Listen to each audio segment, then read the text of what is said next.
Okay, hello everyone. Welcome to the 77th online Spintronics seminar. Today we'll have Professor Byong Park as our speaker. He received his PhD degree in material science and engineering at KAIST in 2003. After that, he did postdoc research at University of Twente until 2006. Before joining Hitachi Cambridge Laboratory as a research staff in 2006. In 2011, he began at KAIST career as an assistant professor and is now associate professor. He's received many prestigious awards, including the 100 Future Technologies and the Leading Scientists by National Academy of Engineering of Korea and the Academic Award by the Korean Magnetic Society in 2018. His research interests include the spin-orbit torque-driven magnetic random access memory, spin logic device, spin thermoelectric, and spin torque oscillators. So with that, Professor Park, please take it from here. Okay, thank you very much for introduction, and I would like to thank Shin and Kirill for giving me a chance to present our recent research work in this Spintronics seminar. So title of today's talk is Field-Free Spin-Orbit Torque Switching or Perpendicular Magnetization. And this work has been done by collaboration with Professor Kyung-Jil Lee, and he recently joined KAIST. Okay, this is the content of my talk. First, briefly, I would like to introduce or explain the spin-orbit torque. I guess you already understand this well, so briefly I will go through. And then the second part, I will just explain our recent research result. And the purpose of this research is that we want to reduce the field-free SOT switching current by with two approaches. One is we utilize three spin polarization. You will see what it means. And then second part, we want to we use the lateral gate, which can induce the jet SOT and also resultant field-free switching. Then I will summarize my talk. Okay, you already maybe you all know that the spintronic device, in typical device, consists of two ferromagnetic layer, and the resistance of this device depends on the relative orientation of the magnetization. So normally we fixed one of the ferromagnet magnetized direction, and we only switch the other ferromagnet, either make the parallel or anti-parallel state. So the device characteristic of the spintronic device depends on how you switch the magnetizing direction. For example, the operation speed or capacity or density, or even power consumption of the spintronic device mostly depends on the way you switch or control the magnetization direction.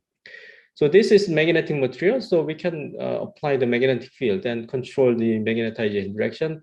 However, the magnetic field induced switching is not scalable. So if you reduce the size, then the coercivity increase, so you need large magnetic field or you need large just power consumption.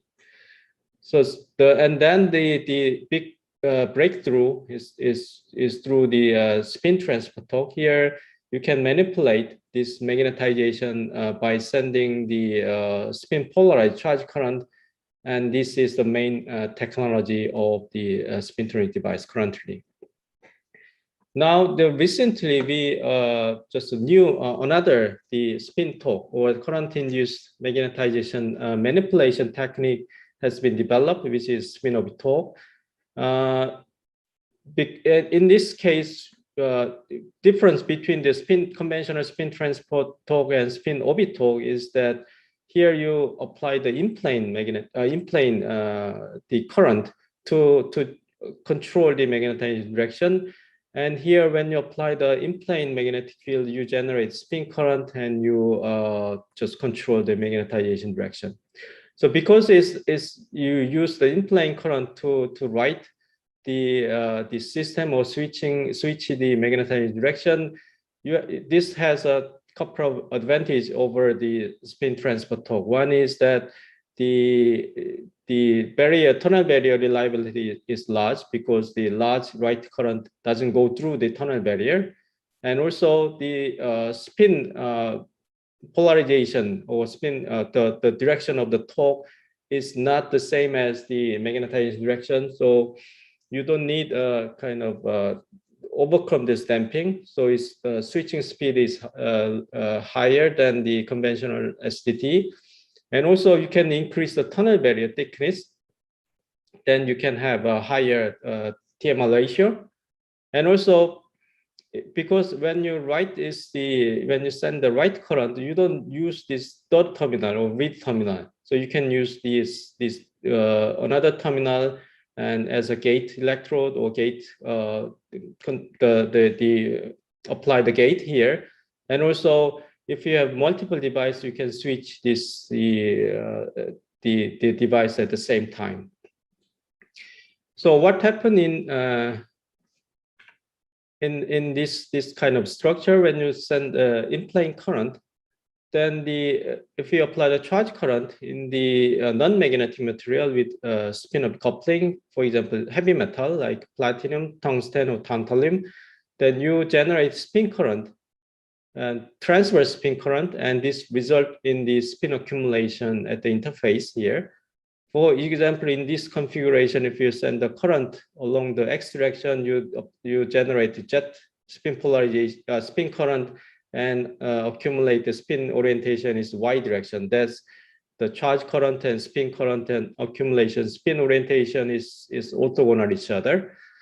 So if you have the magnetic layer or magnetization here, the direction is not same as the accumulated spin direction that accumulated spin give the torque, right? So that is the just rotate the magnetization direction along the spin orientation. And then once you remove this current, this magnetization is go to the perpendicular because of the easy axis, so go up or down, but there is no energy difference between them. So it's kind of random switching.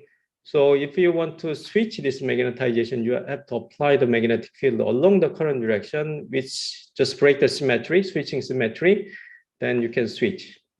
So for the, in this configuration, if you want to switch by this spin-orbit torque, you need to apply the magnetic field along the current direction. However, this is not favored for the device application.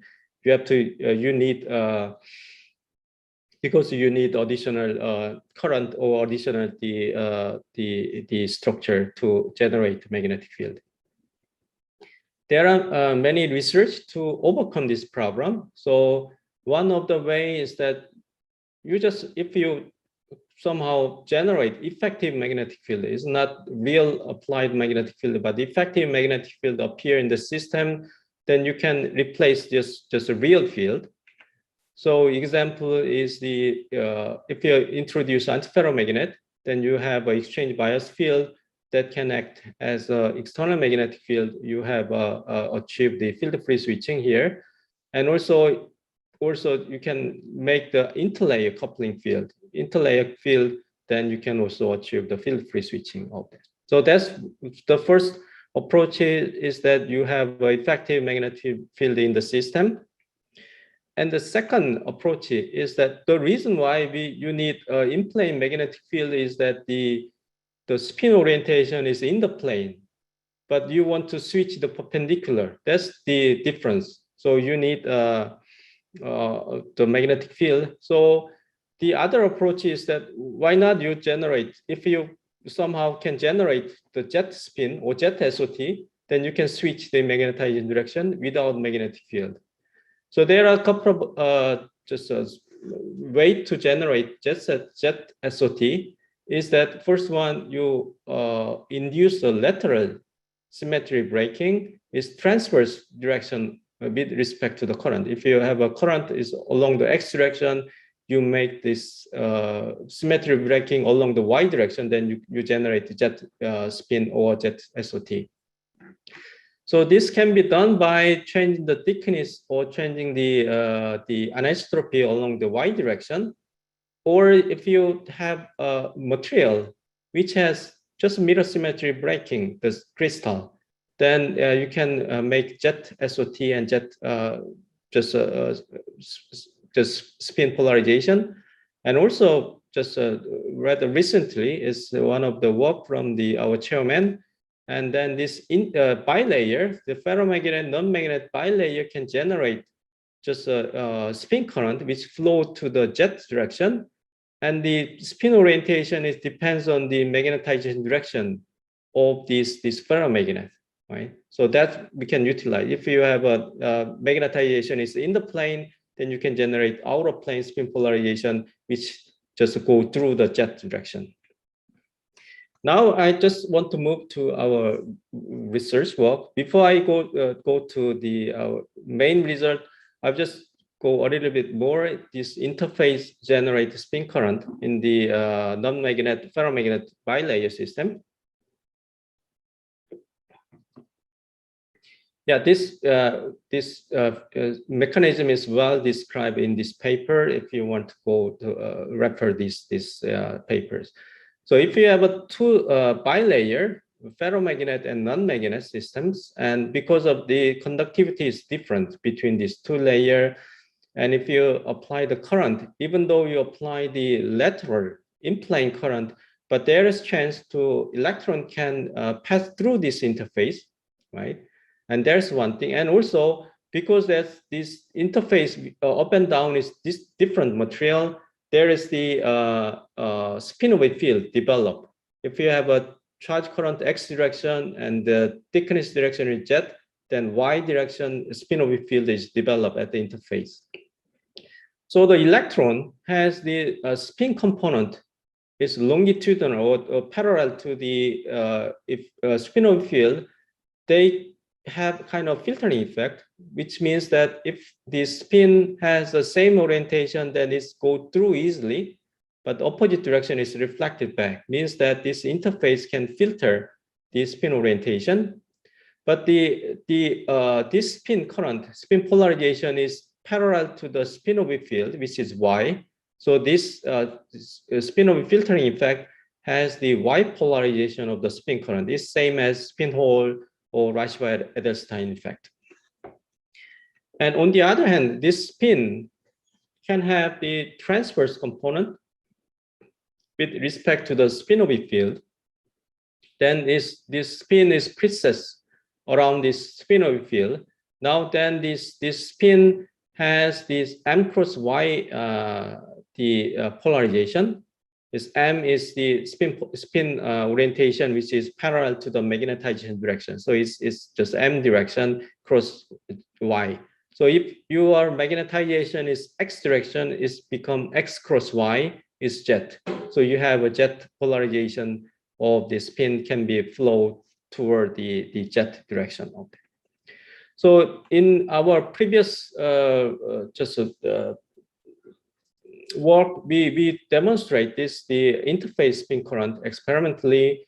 Here we use this ferromagnet TI bilayer as a spin current source, and we have perpendicular cobalamin boron as the spin current analyzer. So by measuring the spin orbital appear in the cobalamin boron, we just study the spin, just investigate the spin current generated from this interface. First things we measure the harmonic looking the hole voltage of this first and second harmonic hole voltage is just a general method to measure the spin orbital generated from the Y spin. It's normally this spin hole or Rashba-Edelstein effect. So the measurement of this harmonic hole voltage is we can identify or just we can measure the Y component of the spin polarization. From here, we can extract the spin hole angle, effective spin hole angle, this system, the cobalamin boron and permalloy, which is a little bit smaller than tantalum, but it's I would say comparable, right?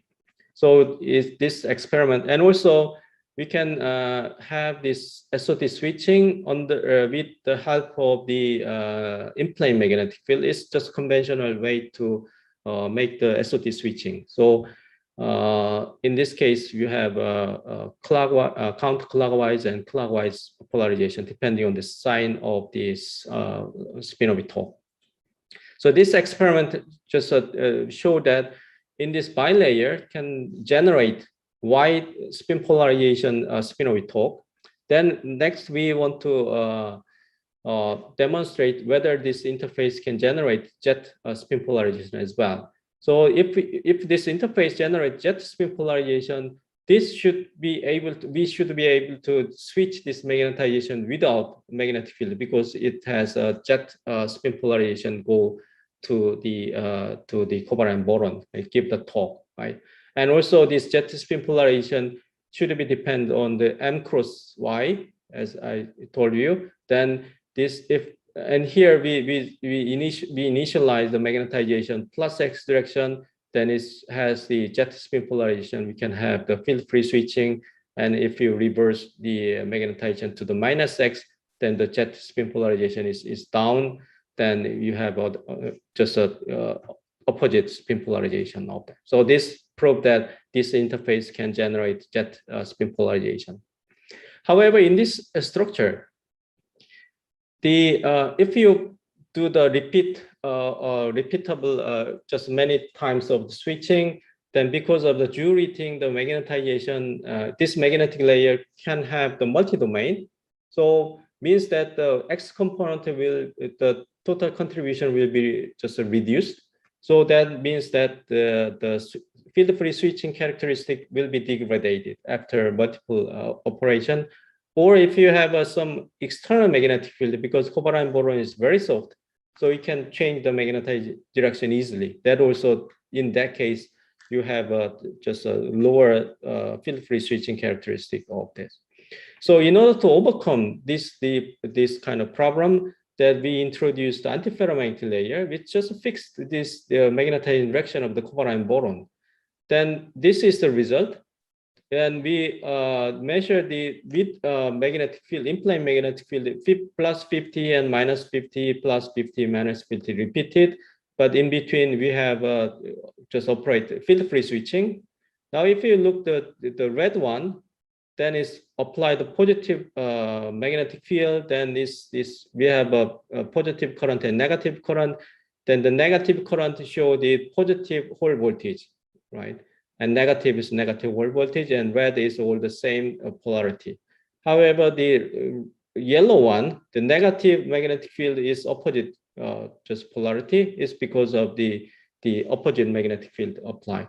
But in between the blue area, that is also have the polarity, same polarity every time, independent of the previously applied magnetic field. If you apply positive and remove, and the same polarity, and negative and remove the same polarity, means that it's the switching polarity doesn't change. Depends on the previously applied magnetic field. So it's robust. One is fixed one direction, and also many times repeat. We can have the kind of consistent field free switching characteristic of it. Now in this experiment, what we use the Y spin. This is Y spin and M cross Y spin, right? But in the symmetry wise, if we have a Y spin and M cross Y spin, we should have the M spin parallel to M. So the Y spin polarization, Y polarization of the spin can be generated by spin hole or interface spin-orbit filtering effect. This is M independent, the polarization. And the out of this M cross Y spin, we can just generate interface spin-orbit precession or just a spin swapping effect. And this M polarization is we can generate spin anomalous hole effect or spin AMR effect, which is just proportion to the Y component and this proportion to the X component. So we want to include this. In the previous experiment, we used the Y and M cross Y, but we also include this M polarization, and that's what I want to show you the result of this. So in order to utilize this, we use this trilayer, which has epitaxial cobalt. We grow the cobalt on top of a single crystal MgO 110 substrate, then the EG axis or C axis of the cobalt is lying on the surface. So EG axis in this sample plane. So we can confirm this TM picture that you see that this hexagonal and C plane is on the surface. And then because of the C axis is along the in plane, we have a very large in-plane anisotropy of this epitaxial cobalt. So here the hysteresis of the in-plane cobalt case, you see that when you apply the magnetic field along the x direction, which is the EG axis, you have hysteresis like this. The coercivity is around 10 millitesla or less. And on the other hand, if you apply the hard axis, is the y-axis, then saturation field is more than 1 Tesla. It's large in-plane anisotropy you can have in the epitaxial cobalt sample. And the top cobalt, you have a perpendicular anisotropy of it. So first things we do is that we measure the harmonic, second harmonic hole voltage as a function of the in-plane magnetic field, but different azimuthal angle. We have azimuthal angle is phi b is the angle of azimuthal angle of magnetic field is 0, means that we apply the magnetic field along the current direction, which means that just a damping light torque configuration, and the phi b is pi over 2 is the field right torque, is transverse to the current direction. So is the epitaxial cobalt sample, and for the reference sample, we use this polycrystalline cobalt. Here, the polycrystalline cobalt, there is no in-plane anisotropy, so it's isotropic of this. So here, if you look at first this polycobalt, then this red one is damping light torque, and the green one is field right torque. You see that field right torque is much smaller than damping light torque, and the peak position, peak intensity is gradually reduced as you increase the azimuthal angle. But on the other hand, this epicobalt, you see that this red and green, but in between this kind of orange or yellow, that this peak intensity is even increased when you have the 45 degree. So in the epitaxial cobalt sample, which has a large anisotropy, we have some abnormally increased the second harmonic peak in just peak. And in order to just analyze, okay, before we go further, we just write this second harmonic hole voltage as a function of azimuthal angle. So we just extend this the equation with including the M component and M cross Y component. So here it's a bit lengthy, but it's simply its first term is Y component damping light torque and Y component field right torque. The damping light torque is cosine phi b, and damping field right torque is sine phi b. Is the orange one is that comes from the Y polarization, and the red one is M polarization contribution. So it's damping light from the M and field right torque, and also the last term is the M cross Y field right torque. Actually, this the second harmonic is proportional to the anomalous hole and also the planar hole effect. There are should be another term, but in our sample, the planar hole the voltage is much smaller than anomalous hole voltage, so we can ignore the second term. And the damping light torque of contribution of this M cross Y is the second term, so we can ignore that. So we have 5 different torque is field right, damping light field right from the Y, and damping light field right from the M, and the field right from the M cross Y. So here that the Y polarization is depends on the phi b, is the magnetization angle, and the M polarization is depends on the delta phi. Delta phi, we define the azimuthal angle difference between the top and bottom ferromagnetic layer, and the M cross Y is the proportion to the azimuthal angle of the bottom cobalt. So in our the sample with epitaxial cobalt, which has a large in-plane anisotropy, then if you apply the in-plane magnetic field with different azimuthal angle, then this is a top view, then if you apply the magnetic field, it's top ferromagnetic layer because it doesn't have the in-plane anisotropy. So it just follow the magnetization direction of the B field. So Azimuthal angle of the top ferromagnet is same as the Azimuthal angle of magnetic field.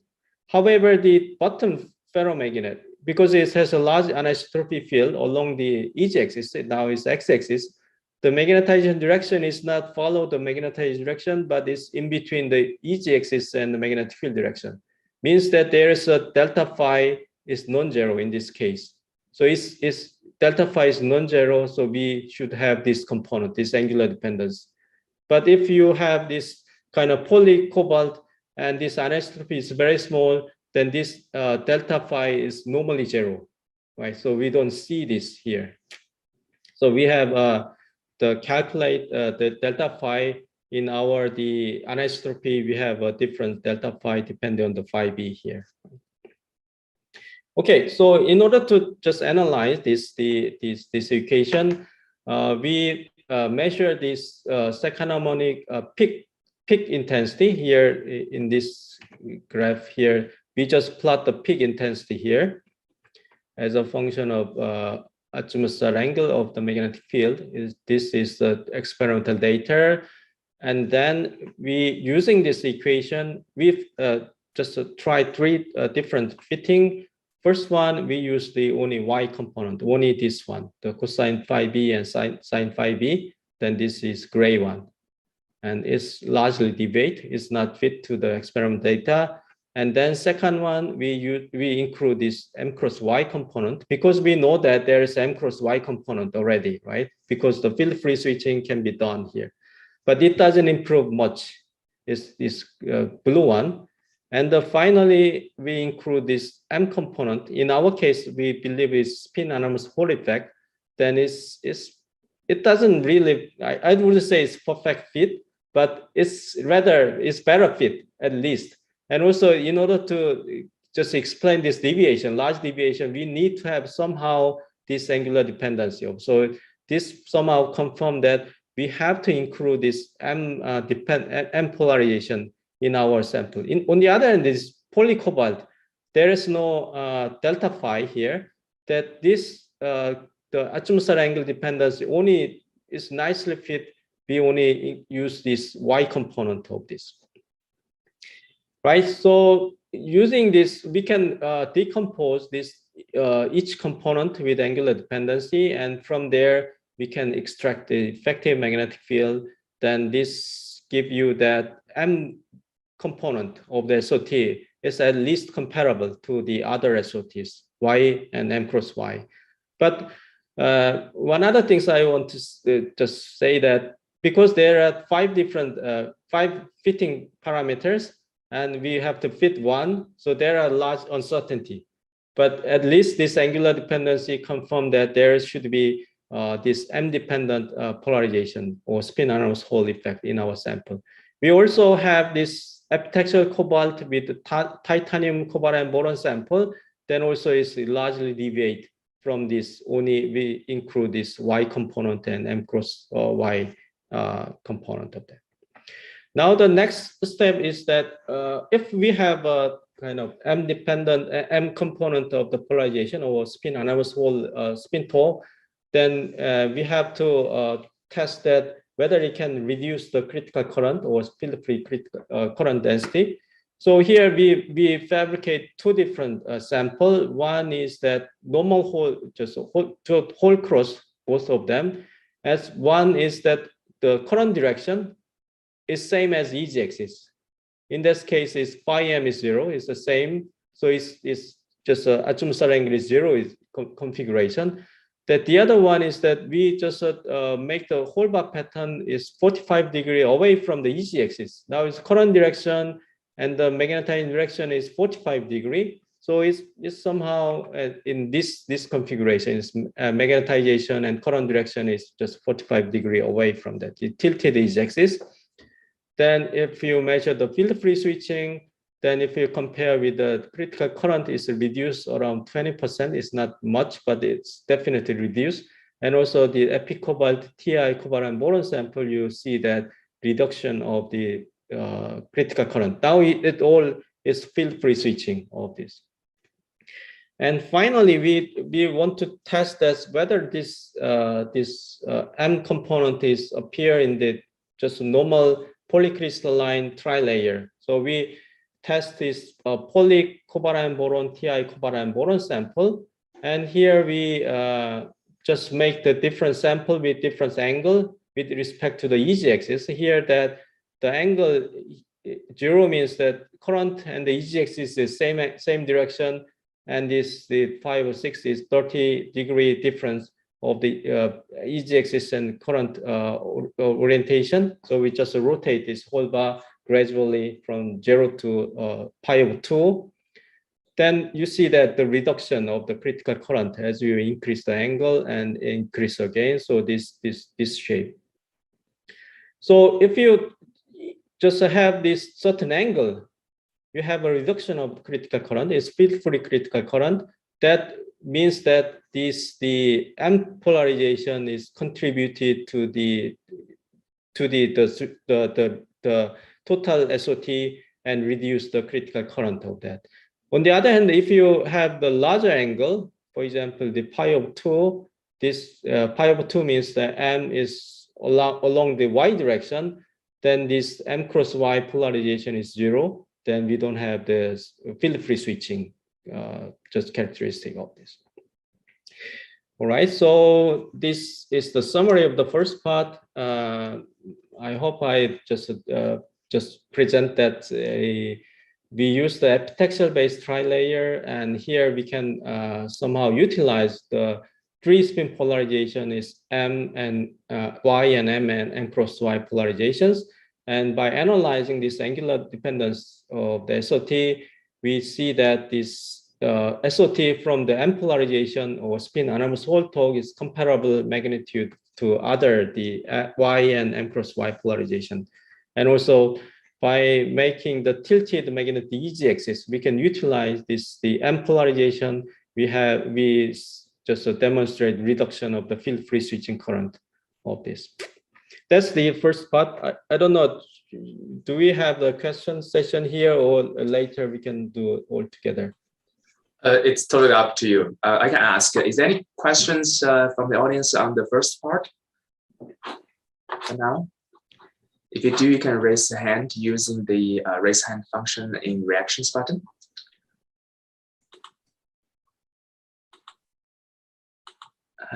I don't see an immediate question. Maybe we'll just save all the questions to the end. Okay. Okay. Let's continue. Now I want to go to second part. Second part, we introduced this gate, just a structure of in the SOT. Then we have a lateral gate to generate jet SOT. So before again I go to the main result, I just briefly review what we have we just present previously. So in the beginning of this just a talk, I told you that this SOT have two advantages of the simultaneous switching, and also the gate structure can be easily introduced. So first one is a simultaneous SOT switching.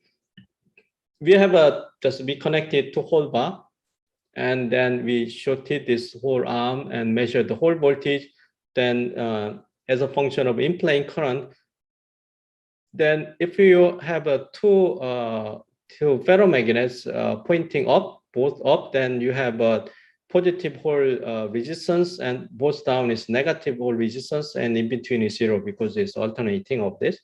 So if you apply the large enough current, like 13 milliamps or 11 milliamps, depending on the orientation, then these two, the magnetic dot is switching at the same time. So it's simultaneous switching can be done.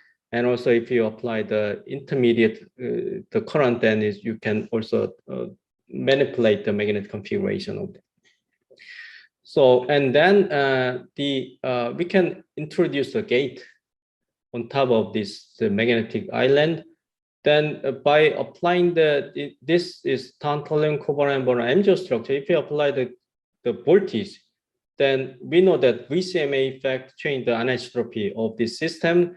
Here is that in this case, if you apply the negative voltage, then you reduce the anisotropy here. Then according to this equation, the critical current is proportional to the anisotropy. Then the negative bias, you see that critical current is reduced, right? So if you have the multiple just a device, SOT device, then if you want to switch off certain device, then you just apply in this case, negative bias and reduce the anisotropy, and you switch this one. So this is the kind of example of that. You have a two sample, and A and B. Here that only A is negative and B is positive, and this here that B is negative, A is positive, and both negative, both positive.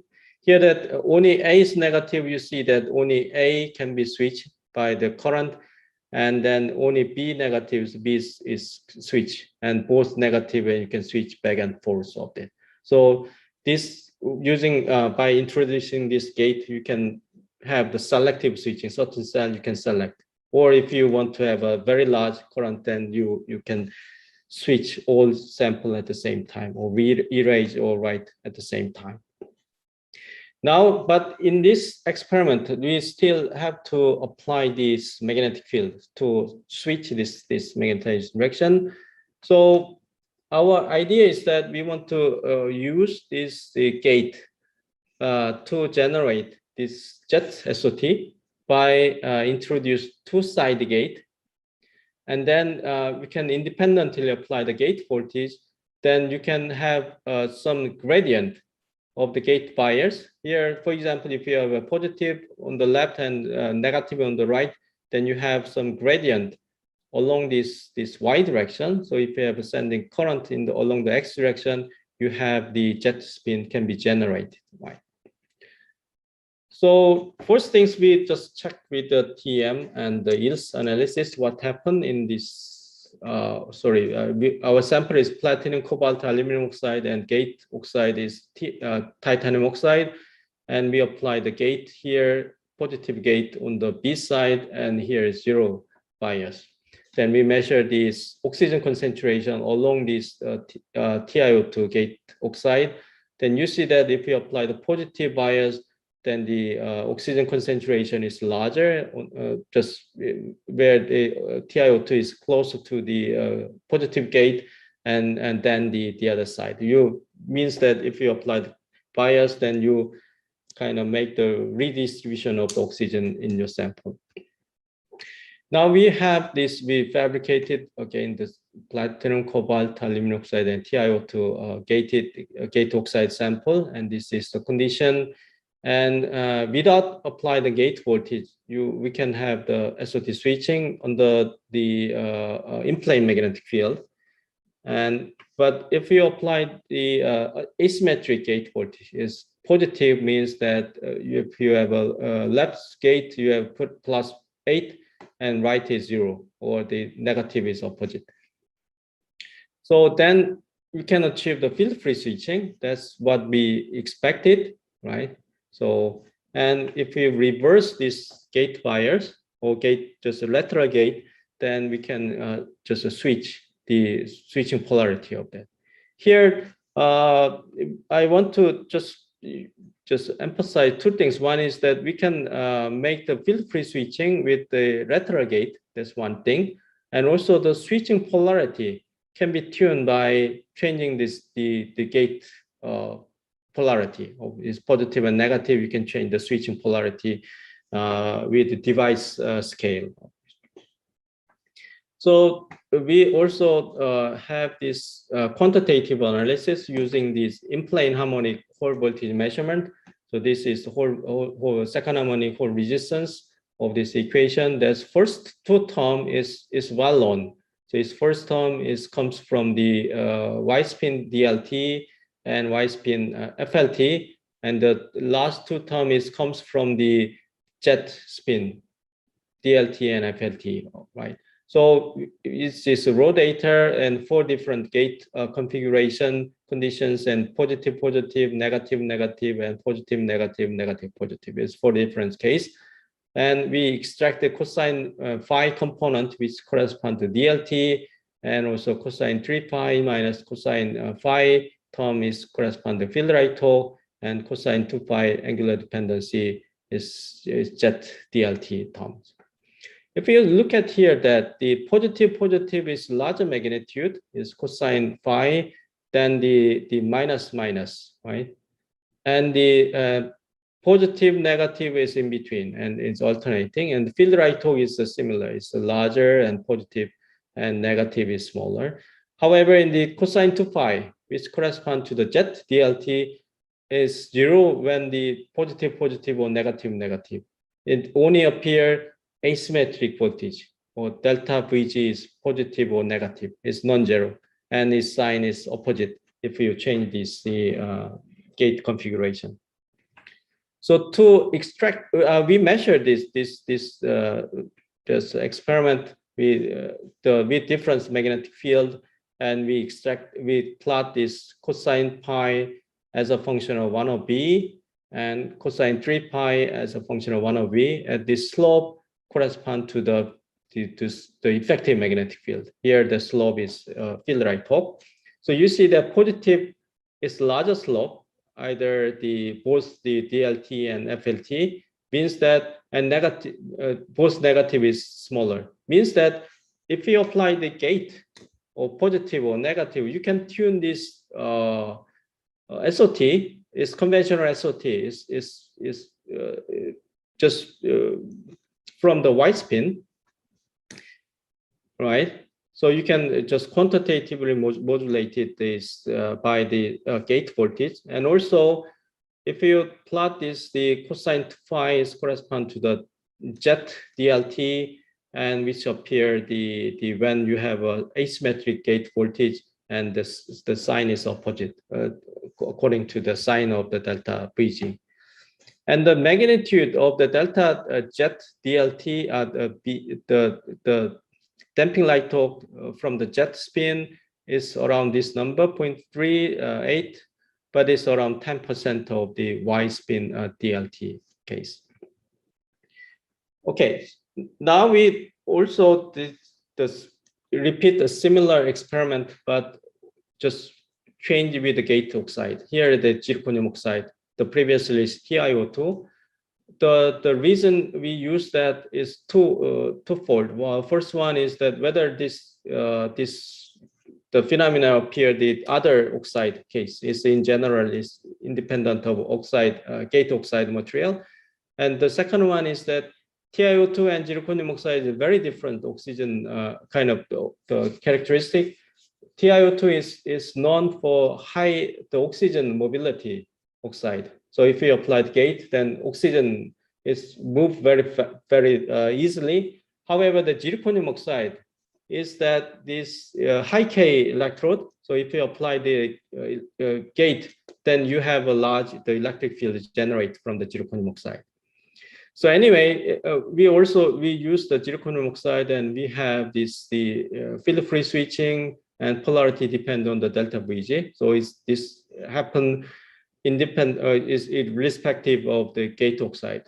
That's just confirm that this is a universal phenomenon. But if you compare with zirconium oxide and TiO2, the switching polarity is opposite. For the same gate voltage polarity, the switching polarity is reversed. So actually, in the beginning, we thought that this should be the same. However, it's not. So what is the reason of the difference? What comes from what just make this difference? Is that one of the possible origin is that when you apply that voltage, then it changes the anisotropy, right? So if you have a different gate oxide, the VCMA effect is opposite sign, then you have a different gradient of the anisotropy. Then you can change the opposite the switching polarity. So for example, here, if you have an asymmetric gate, then for example, TiO2, you reduce the anisotropy in this side, but zirconium oxide side, if you apply the same voltage, but you can increase the anisotropy, right? Then the slope will be opposite direction. Then you have a different jet SOT. However, that this is not the case. We measure the VCMA effect of the TiO2 and zirconium oxide case. Both positive is reduced anisotropy. So the sign of the VCMA is the same for two gate oxide. So this is not the origin of the lateral symmetry breaking. So what other things is in the semiconductor, if you apply the gate, you change the band structure, and you change the Rashba effect, right? But what about this metallic sample? Then in order to just, we cannot measure the Rashba or the band structure directly, but indirectly we just can test. Here, in order to do this, we measure the tunnel junction with the cobalt and gate oxide, a thin gate oxide, thinner than the normal gate oxide. Then we measure the tunneling current depend on the gate bias. Here, the TiO2 case, if we apply the positive bias, then the current is larger current, means that barrier height is lower after you apply the positive bias. However, the zirconium oxide, the positive bias is smaller current, means the barrier height is increased by the same polarity. So it's the kind of band structure or barrier height changes depending on the oxide layer. And the second one, we measure the field right torque because the Rashba effect just preferentially just determine this field right torque. And we measure the field right torque in this structure depending on the gate oxide. But here we use the very thin platinum because we want to minimize the spin hole contribution. So it's 0.5 nanometer platinum. We just hope that it's negligible, spin hole effect is negligible in this sample. So we measure the field right torque in the TiO2 sample is positive bias is increased. However, the zirconium oxide is decreased. So we don't have the direct evidence, but this experimental just implies that we may apply the gate, may change the band structure of the or barrier shape. So this might change the Rashba effect, lateral modulation of the Rashba effect. This is something like this. If you have applied the gate in the side gate, you change the kind of barrier height or band structure. At one side is lower than the other side in the TiO2 case, but the zirconium oxide is opposite direction. Then you have a different slope of the kind of symmetry along this direction that make the difference jet SOT of this. And furthermore, we Professor Kyung-Jin Lee calculate this using of these two cases. One is that we calculate the spin polarization generated from platinum cobalt oxide structure. But one case, the oxygen is covered the whole area of cobalt. However, the other case is that cobalt only covered one side. So there is a gradient of the oxygen concentration on top. Then if you measure the jet spin, that is clearly only with the gradient, you have a jet spin, but without the gradient, you have no jet spin. But on the other hand, Y spin is comparable between each other. And also, if you calculate band structure with two different magnetization direction, then with oxygen gradient, then you have a kind of a different band structure depending on the magnetization direction. So this gives you the Rashba splitting happen in this system, and that may be the origin of the jet SOT we have observed. And finally, because our jet SOT depends on this delta VG, right? So if you increase the delta VG, then we can increase the magnitude of jet SOT, then we can reduce the field free switching current. So this is the result. Then we increase this delta VG from 0.5 to 3.5. The critical current is gradually reduced like this. So if you can further increase the delta VG, and we can reduce the critical current further down. Right, so this is the end of my presentation. So in the second part, we fabricate the sample with the two side gate, and using this, we can apply the lateral voltage difference or voltage gradient. Then we can, using this, we just achieve the field-free switching of the perpendicular magnetization, and more importantly, we can just control the field-free switching polarity by changing the polarity of the delta VG. And also using various experimental, we thought that it's maybe due to we modulate just a Rashba effect along the lateral direction, which is the kind of key element of these jet SOT generations. Okay, that's all. Thank you very much for your attention. Yeah, I'm happy to receive your questions. Thank you very much for the nice talk, and thank you for presenting this unpublished data. I also want to point out Dr. Park is in Korea, so this is actually midnight for him. So again, thank you very much for giving the talk at this time. So this talk is open for questions. If you're in Zoom, you can use the reaction buttons and click the raise hand function. If you are watching us on Twitch, please just type your question in the chat box, and I can read it for you. So do we have any question here?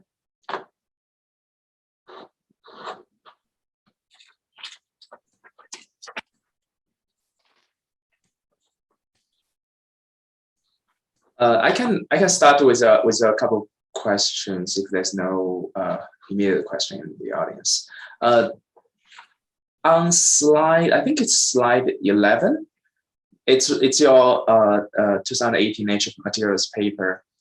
I think in that structure, titanium is the spacer layer. Yes. Did you measure the spin diffusion length in titanium? Because I vaguely remember in my personal experience, somehow titanium can cut off some of the spin current. No, we haven't measured the titanium, but we can we investigate the titanium thickness dependence of this effect. Then I think this depends on the underlayer. So it's for the permalloy case, I think we can observe this SOT and titanium thickness up to 8 nanometer, but above that we haven't tried. So, but it's decreasing, but it's still there. I see. So, yeah, I see. I think it's also kind of decreased the spin current, but not that much. Not that much. Yeah. Yeah. I mean, it's a light metal anyway. It's just this may be more resistive than copper or other light metals. Okay, we have one question from the chat box. I think from Dr. Barry Yunker is asking, have you calculated the switching energies for zero field switching? It's actually if we calculate, it would be very large because we have a big sample, and also the current pulse is few microseconds. So it's to be honest, we don't calculate, but if we calculate, it should be very large. If we compare with the conventional semiconductor or just a state-of-art STT device, because in order to compare this energy, we have to use very small sample and the pulse of the nanosecond or order of this. But in our experiment, we didn't do this. Sorry for I couldn't answer these questions. Thank you. Professor John Shaw, please go ahead and answer the question. Okay. Yeah, thanks a lot for your very nice talk. So I just have a question on this sort of an angle dependence study when you change the phi angle between the current and the magnetization study. Now you see the reduction of the critical current, and do you also observe the spin polarization in the x direction in the spin current? You have the z component. Do you also have the x component in your analysis? Because it's the you know, this is we have a jet spin floor, right? Yeah. So if you have an X and we apply the current in the X direction, Right. there's X spin that cannot go to the jet orientation. Only Y component can go to the jet direction. It's a charge current and spin polarization symmetry. Now So, I'm talking about the once you have an angle, once the current has an angle phi with respect to the magnetization.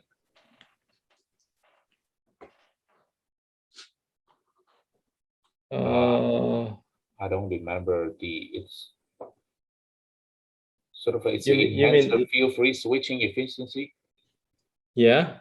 Yeah. Okay. Yeah. That's fine. So what I'm saying is yeah, once you have the you're passing the electrical current with there is angle with magnetization, not the perpendicular one, the one in plane.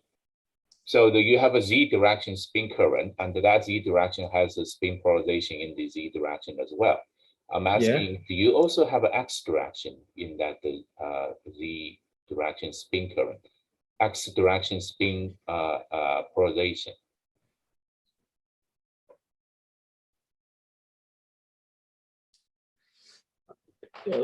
I don't think we have this, because I don't know, this is because x we define this current direction. Yeah. So.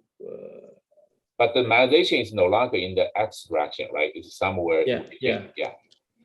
But it's m cross y, so it doesn't go to the x component of the spin, I think.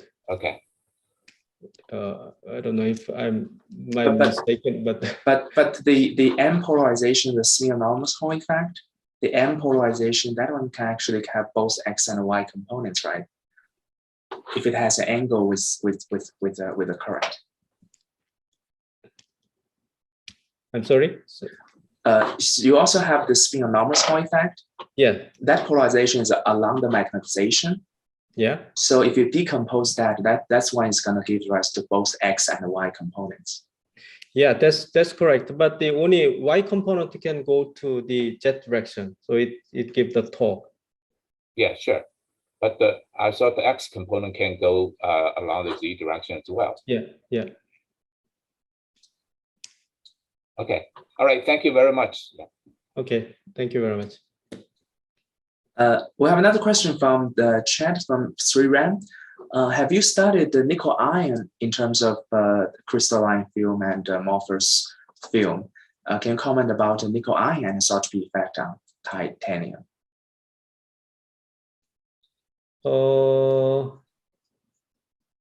Yeah, I don't know, it's probably ask this one, right? I think it was, yeah, I guess so. Yes. Yeah, here that nickel ion is probably polycrystalline, but it's very small grain size, because the thickness is only 4 nanometer. So it's I don't know, it would nanocrystalline or polycrystalline cases, domain size, grain size is very small. Yeah. But in plane anisotropy is very small, but we deposit this permalloy under the in-plane magnetic field. So there is slight, very small in-plane anisotropy we develop along the current direction for just make this the magnetization fixed to that direction.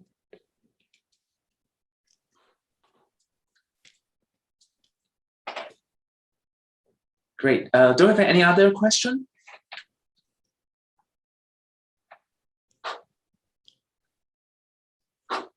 Okay, I don't think there's any burning question at this moment. We'll have another session afterwards if Professor Parker is still feeling awake. Are you able to stay for a little bit longer for another discussion session? Or do you think that's it? I can stay a little bit more. Yeah. Okay. All right. So then in that case, we're going to just stop the recording and live streaming. I want to thank Professor Parker again for giving this nice talk.